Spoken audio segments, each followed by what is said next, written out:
le gouvernement d'Union nationale a annoncé ce mercredi la signature d'un nouvel accord de cessez-le-feu, un accord intervenu entre milices rivales dans la banlieue sud de la capitale, Tripoli. Au Burkina Faso, 8 soldats ont été tués ce mercredi par une nouvelle explosion d'une mine artisanale dans le nord du pays, 2 jours après la mort de 3 gendarmes dans un accrochage avec des individus armés. Et puis le Nigeria semble avoir adopté une position plus modérée par rapport au géant des télécommunications sud-africain MTN en ce qui concerne le rapatriement jugé illégal de 8,13 milliards de dollars. On en parle également dans ce JT. Voilà pour les titres. Bonsoir à tous. En Libye, le gouvernement d'Union nationale, reconnu par la communauté internationale, a annoncé ce mercredi la signature d'un nouvel accord de cessez-le-feu, un accord qui est intervenu entre milices rivales dans la banlieue sud de la capitale Tripoli, où des combats font rage depuis le mois d'août dernier. Reportage.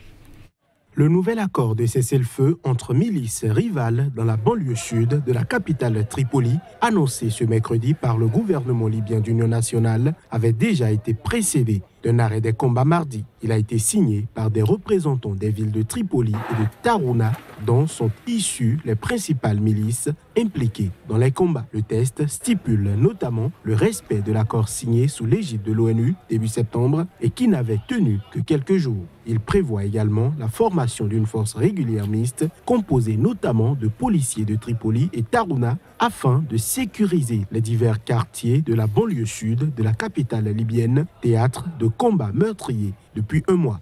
À travers un communiqué, le gouvernement d'Union nationale a salué le retour au calme dans les secteurs touchés par les combats qui ont fait au moins 117 morts, plus de 400 blessés et plus de 25 000 déplacés, selon un nouveau bilan officiel. Les combats ont opposé des groupes armés venus des villes de Tarouna et Misrata à des milices tripolitaines opérant en théorie sous l'autorité du gouvernement d'Union nationale sur fond de lutte d'influence pour contrôler la capitale, ses institutions et les richesses du pays plongées dans le chaos depuis quelques années. En bref, au Burkina Faso, 8 soldats ont été tués ce mercredi par une nouvelle explosion d'une mine artisanale dans le nord du pays. Ces attaques interviennent 2 jours après la mort de 3 gendarmes dans un accrochage avec des individus armés près d'Inata, dans la même province du Soum, où 3 employés d'une mine d'or ont été enlevés. L'explosion meurtrière s'est produite au sortir d'un pont sur l'axe Baraboulé-Dibo. Le Burkina Faso frontalier du Mali et du Niger est confronté depuis 3 ans à des attaques djihadistes de plus en plus fréquentes et meurtrières. De nombreuses attaques et explosions d'engins artisanaux visant les forces de l'ordre se sont produites ces derniers mois dans la région de l'Est du pays. Le Nigeria semble avoir adopté une position plus modérée par rapport au géant des télécommunications sud-africain MTN en ce qui concerne le rapatriement jugé illégal de fonds d'un montant de 8,13 milliards de dollars. Abuja a assuré aux parties prenantes de ce contentieux que le différend sera résolu. Plus de précisions à travers ces images. S'adressant à des journalistes à Abuja à la suite d'une réunion du comité de politique monétaire mardi, le gouverneur de la Banque centrale du Nigeria, Godwin Emefiele, a déclaré que le problème qui oppose Abuja et le géant des télécommunications sud-africain MTN sera résolu, précisant que tout le monde sera heureux à l'issue de cette affaire. En août dernier, le Nigeria avait semé la panique au sein de MTN et inquiété les investisseurs étrangers en ordonnant aux géants des télécoms de restituer dans le circuit bancaire nigérian 8,13 milliards de dollars qui auraient été rapatriés illégalement vers l'Afrique du Sud. La Banque centrale du Nigeria avait également infligé de lourdes sanctions aux 4 banques qui auraient participé à ce rapatriement de fonds. Elle les accuse d'avoir violé de manière flagrante les règles de transfert et de taux de change, les obligeant à payer une amende cumulée de 14 millions d'euros. Avec une santé économique en pleine rémission après la grave récession de 2016 et des élections générales dans 6 mois qui s'annoncent incertaines, de nombreux acteurs du secteur privé au Nigeria estiment toutefois que l'action engagée contre MTN ne favorise pas la confiance des investisseurs, déjà très frileux. S'exprimant devant l'Assemblée générale de l'ONU lors de la 73e réunion annuelle de l'institution, le président sud-africain a fait quelques suggestions. Cyril Ramaphosa a demandé aux dirigeants du monde entier de forger une organisation des Nations Unies plus représentative, plus juste et plus égale. On écoute.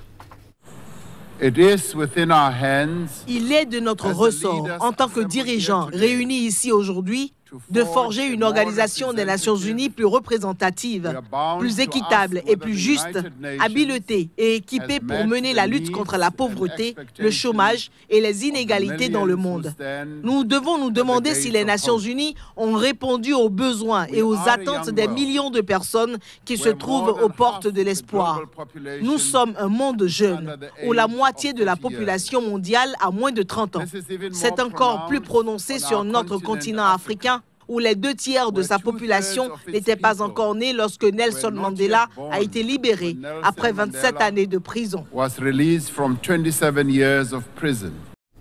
Restons devant l'Assemblée générale des Nations Unies. Lors de cette rencontre annuelle, le président congolais Joseph Kabila a pour sa part réclamé le début effectif et substantiel du retrait des casques bleus du territoire de la République démocratique du Congo. Voici les images.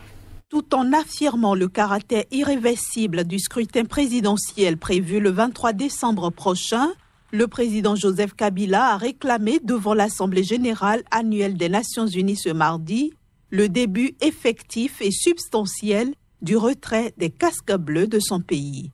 Et ce, alors qu'il avait déjà réclamé en janvier que la MONUSCO quitte le pays au plus tard en 2020.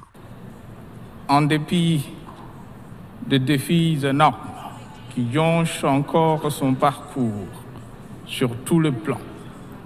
Comme l'année passée, je réaffirme le caractère irréversible de la tenue des élections prévues à la fin de cette année. Voilà qui explique la position de mon pays de dénoncer et de s'opposer à toute ingérence dans le processus électoral en cours et de financer l'entièreté de ce coût opérationnel. 20 ans après le déploiement des forces onusiennes dans mon pays et en raison de leurs résultats largement mitigés au plan opérationnel, mon gouvernement réitère son exigence du début effectif et substantiel du retrait de cette force multilatérale.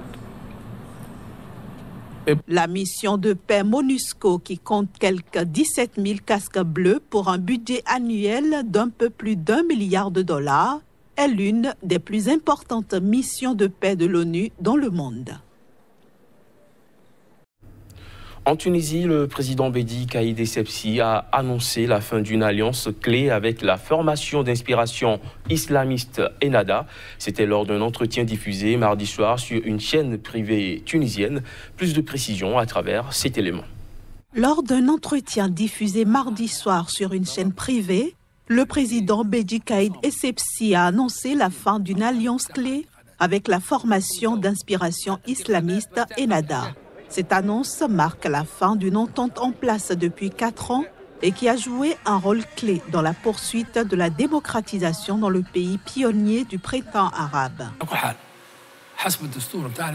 Par rapport à notre constitution, nous avons des principes.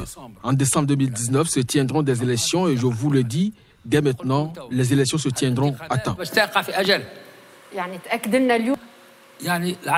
Les relations entre Ennahda et moi sont interrompues à la demande d'Ennahda et ils ont mis cela en œuvre. Dans son interview, le président tunisien a reproché à Ennahda de continuer à soutenir Youssef Chahed, plus jeune premier ministre de l'histoire moderne de la Tunisie en poste depuis l'été 2016. Il n'a aucune légitimité. La légitimité dont il jouit, il l'a eu grâce au Parlement. Si le Parlement l'approuve, fin de l'histoire. Dans son discours, le président s'est engagé à ce que les élections législatives et présidentielles aient lieu comme prévu fin 2019. Et ce, malgré la profonde crise que traverse Nida Tounes, parti qu'il a fondé en 2012 sur une plateforme anti-islamiste. Allaitement maternel, la base de la vie, c'est le thème de la 26e édition de la Semaine mondiale de l'allaitement maternel. Au Bénin, la célébration officielle se déroule du 25 au 30 septembre dans la commune de Dassa, au centre du pays. Reportage. 97,2% des enfants sont allaités au Bénin, mais seulement 41,4% sont exclusivement nourris au lait maternel jusqu'à 6 mois. D'un département à un autre, les réalités varient. Les collines et le plateau sont à la traîne avec un taux inférieur au taux national. Voilà pourquoi l'édition 2018 de la Semaine mondiale de l'allaitement maternel se célèbre dans la commune de Dassa. Le monde entier, à travers les objectifs de développement durable, a fait de la priorité des priorités la santé de la mère et de l'enfant. Il s'agit de l'enfant âgé de 0 à 5 ans. Et la mère, elle est importante. C'est pour ça que nous devons accorder une importance plus particulière à nos jeunes sœurs. Un enfant mal allaité est un risque pour toute la nation entière. Vous qui avez déjà pris le pli pour allaiter les enfants, faites la propagande pour que notre cité soit l'exemple. Le premier lait dont bénéficie le nouveau-né lors de sa mise au sein précoce, c'est-à-dire le colostrum, offre de nombreux avantages au plan humanitaire, ce qui fait que d'aucuns le caractérisent, c'est-à-dire ce lait, de lait vaccin. Alors, toute action en faveur de l'allaitement maternel est en réalité une action de développement. La Semaine mondiale de l'allaitement maternel a donc pour but d'éveiller la conscience de l'opinion publique quant à l'importance de promouvoir et de soutenir l'allaitement maternel. Ceci étant vu comme une intervention à haut impact sur la santé de la mère et de l'enfant. Donner le colostrum à l'enfant, c'est mériter d'être associé à l'œuvre de la création divine. C'est comme cela qu'il faut placer le sens de l'allaitement. Aucun animal ne reçoit de l'assistance quand il met bas. Mais le premier réflexe, c'est de donner le lait.